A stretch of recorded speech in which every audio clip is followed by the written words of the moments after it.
بسم اللہ الرحمن الرحیم۔ السلام علیکم ورحمۃ اللہ وبرکاتہ۔ امید کرتی ہوں کہ تمام دیکھنے والے خیر و عافیت سے ہوں گے، اللہ تعالیٰ کی رحمتوں کے سائے میں ہوں گے۔ تو میرا عنوان احادیث نبی صلی اللہ علیہ وآلہ وسلم، موضوع چل رہا تھا کھیتی باڑی کا بیان، جس کا حوالہ بخاری شریف کی کتاب۔ تو آج کی حدیث ہے کہ صحابی حضرت ابو ہریرہ رضی اللہ تعالیٰ عنہ بیان کرتے ہیں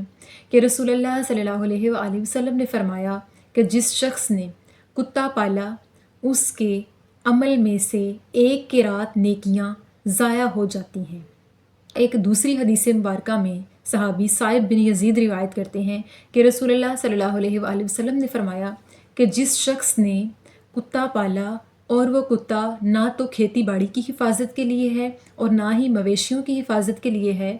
تو اس شخص کے ایسا کتا پالنے کی وجہ سے اس کے عمل میں سے ایک قرات جتنی نیکیاں روزانہ ضائع کر دی جاتی ہیں۔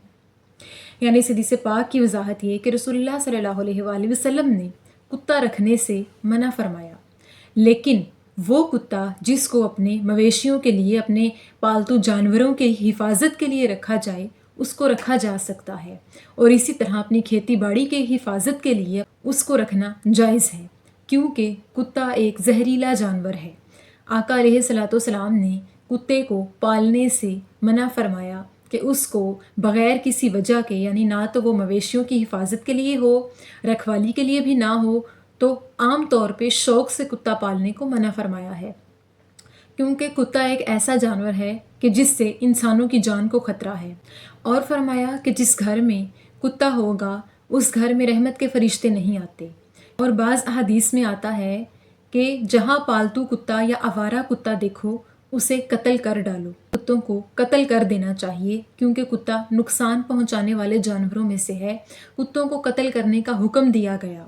لیکن مال اور جانوروں کی حفاظت کے لیے، ان کی رکھوالی کے لیے کتا پالنا جائز ہے۔ یعنی اپنی کھیتی باڑی کی حفاظت اور جانوروں کی حفاظت سے ہٹ کر اگر کتا کسی نے پالا تو وہ اس کے نیک اعمال میں کمی پیدا کرتا ہے۔ وہ اس طرح سے کہ اگر کسی نے شوق سے کتا پالا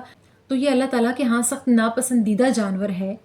تو جو اس طرح سے کتا پالتا ہے، روزانہ ایک قرات کی مقدار جتنی نیکیاں اس شخص کے اعمال میں سے کم کر دی جاتی ہیں۔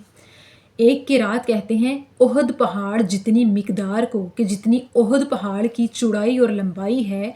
اس مقدار جتنی نیکیاں اس شخص کی ضائع کر دی جاتی ہیں روزانہ، کہ جس شخص نے شوق کے طور پہ کتا پال رکھا ہو۔ لیکن اگر ہماری بہت ساری زمینیں ہیں اور بہت سارے جانور ہیں تو ان کی حفاظت اور رکھوالی کے لیے رکھا جا سکتا ہے، اور اگر ایک شخص کی ایک قرات جتنی نیکیاں ہوں ہی نہ، بہت کم نیک اعمال ہوں، تو سوچئے کہ اگر وہ شخص کتا بھی رکھ لے، اس کے اعمال میں نیکیاں کیا ہی بچیں گی۔ اس کی روزانہ کی وہ جو نیکیاں کرے گا، تو کتا رکھنے والا شخص روزانہ جو نیکیاں کرتا ہے، نماز، روزہ، اس کے علاوہ جو کوئی بھی نیکی کرتا ہے وہ تو ضائع ہو جاتی ہے، کیونکہ اس نے ایک ناپاک اور غلاظت والا، نحوست والا جانور اپنے گھر میں پال رکھا ہے، جس کو رکھنے کی ممانعت ہے۔ کتا جس برتن میں کھاتا ہے وہ برتن کبھی بھی پاک نہیں ہوتا، کیونکہ کتا ایک ناپاک اور زہریلا جانور ہے۔ کتے کی تھوک میں ایسا زہر ہوتا ہے کہ اس تھوک کو کسی انسان کو یا کسی دوسرے جانور کو لگنے سے بیماریاں بڑھ سکتی ہیں۔ تو اللہ تعالیٰ سے دعا ہے کہ اللہ پاک ہمیں آقا علیہ الصلوۃ والسلام کی سنتوں پر عمل پیرا ہونے کی توفیق عطا فرمائے،